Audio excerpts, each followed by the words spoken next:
Anyway, it's great news today if you're into Mark Twain, because publishers announced that the volume 1 of Mark Twain's autobiography is coming out this fall. It's more than a century since he wrote it. It's 100 years. 100 years, a century, yes. I'm not sure if he references his will to make sense to modern audiences. For instance, one of Twain's first jobs was writing for something called a newspaper.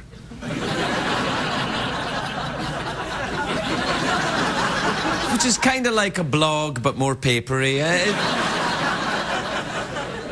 Mark Twain was considered the greatest humorist of his age, but that's only because he didn't live in the same time as Carrot Top, clearly.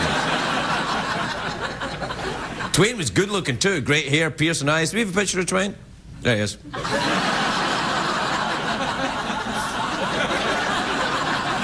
Man, he was good-looking. Let me see him again. Ding dong. Ding dong is right. Ding dong is right, Jeff. Let me. That was before he grew the moustache, obviously. Now, Mark Twain is responsible for a number of famous quotes. He said, "I have never let my schooling interfere with my education." I wish I could say something like that. My most famous quote is, "I think I broke the toilet again."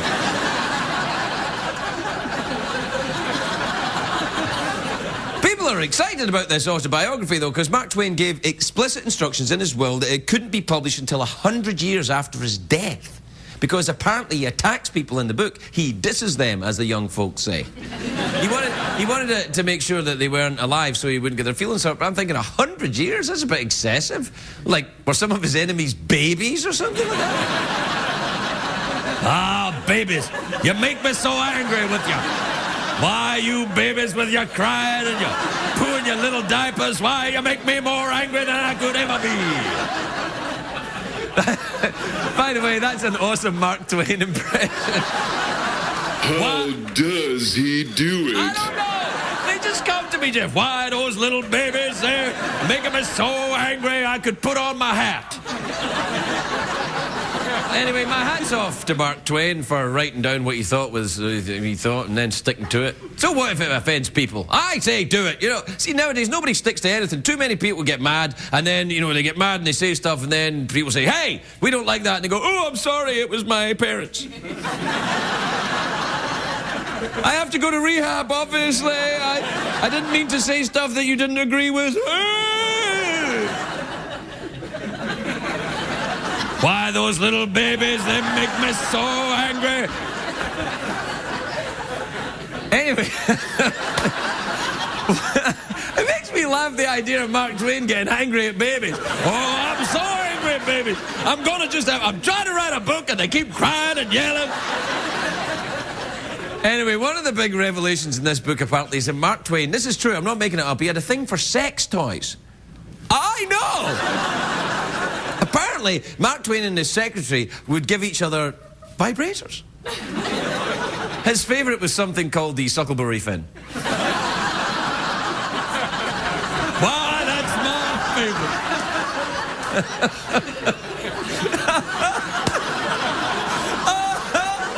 It's the stupidest crap I've come up with in years.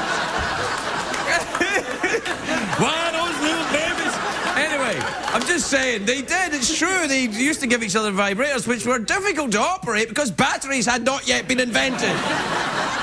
So they probably had to power it Ben Franklin style. They would tie a kite to the end of the vibrator. What we're gonna do is we're gonna tie a kite to the end of the vibrator and wait for a thunderstorm. Ka-ding! I just had an idea for another book. I'll be getting another Peabody for this, don't you think? Anyway, it's time for a commercial break, which is good, because I'm angry at babies. Just like Mark Twain. You all right, Jeff? Time's a-wastin'. Sometimes I think he doesn't even listen to me. He just says whatever the hell he wants. Is that true? That was a robot fart. That's very rare. That is very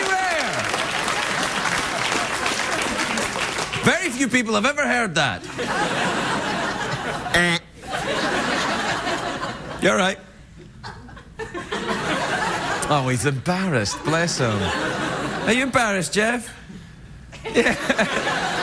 All right, I'll talk to him during the break. I'll see you in a minute.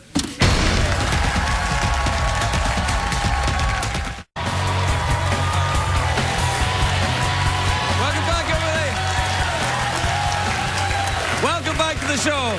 Welcome back to the show where we kind of get annoyed at babies, we do. Why, with the little poopy diapers, they're always interrupting me when I'm trying to ride my stuff.